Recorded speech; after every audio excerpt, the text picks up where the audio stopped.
Duty के लिए doctor की ड्यूटी मुझे भी पैसे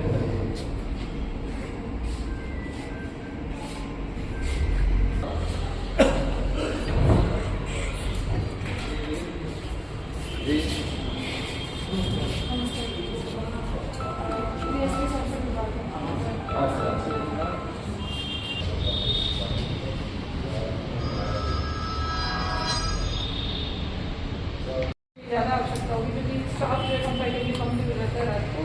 ये आप मैडम डॉक्टर साहब रात को भी तक मैं कई बार आया हूँ, 1-1 बजे 12-12 बजे डॉक्टर साहब ड्यूटी पे। नहीं, इन्होंने काफ़ी डिटेल में बताया और अच्छे से उसकी देखभाल हो रही है।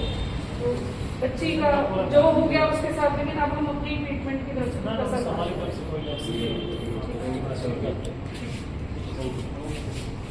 तो क्या है, ऐसी दरिंदगी भी हो सकती है। आज जो बच्ची के साथ हुआ, मैं उससे मिलने के लिए यहाँ पर आई हूँ और मुझे लगता है कि ऐसा व्यक्ति एक दरिंदा ही होगा जिसको माँ के गोद में खेलने वाली बच्ची में जिस तरह से उसने किया है, कहीं से भी उसको माफ नहीं किया जा सकता।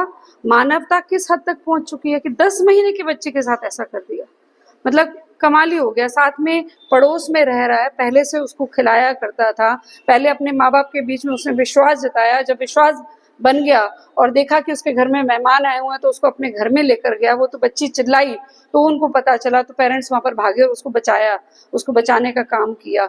लेकिन मतलब बड़ी हैरानी की बात है कि मानवता किस स्तर तक पहुंच गई। और मैं तो ये कहना चाहूंगी कि ये तो कानून ने हमारे हाथ बांध रखे हैं, ऐसे व्यक्ति को तो सरेआम चौराहे पर सजा मिलनी चाहिए। जिसको एक छोटी बच्ची में एक औरत दिखाई दे रही है, उससे खराब बात क्या हो सकती है। हम कहाँ पर पहुंच रहे हैं, हैरानी वाली बात है। बच्ची में भी जिसको इस तरह से दिखाई दे रहा है, मैं तो खुद माँ हूँ, मेरे को इतना ज्यादा अंदर से महसूस हो रहा है उस बच्ची को जब मैंने देखा है। मैं खुद स्त्री हूँ, तो आप ही देखिए कि मेरी भावनाएं इस समय किस प्रकार की होंगी। क्या कहेंगे, किस तरह की सजा ऐसे केसेस में मिलनी चाहिए दरिंदों? देखिए, सजा का प्रावधान तो कानून ने कर रखा है कि फांसी की सजा रहेगी। 12 साल से छोटी बच्चियों के साथ इस तरह का अगर कोई दुष्कर्म किया जाता है, दुर्व्यवहार होता है, तो उसके लिए सजा तो कानून में दी हुई है। मेरी एसपी साहब से भी बात हुई है और मैं धन्यवाद भी देना चाहूंगी कि तुरंत उसको अरेस्ट कर लिया गया पुलिस द्वारा और फास्ट ट्रैक में भी उसकी सुनवाई होगी और उसको सजा भी मिलेगी। लेकिन कहीं ना कहीं आज के समय में मुझे लगता है समाज को भी सोचना चाहिए। कहीं ना कहीं हमने अपने जब लड़कियों को समझाते हैं तो हमें लड़कों को भी समझाने की जरूरत है। एक 50-55 साल का व्यक्ति अगर इस तरह का काम कर रहा है तो मुझे नहीं लगता कि समाज किस तरफ जा रहा है। कोई सुनवाई?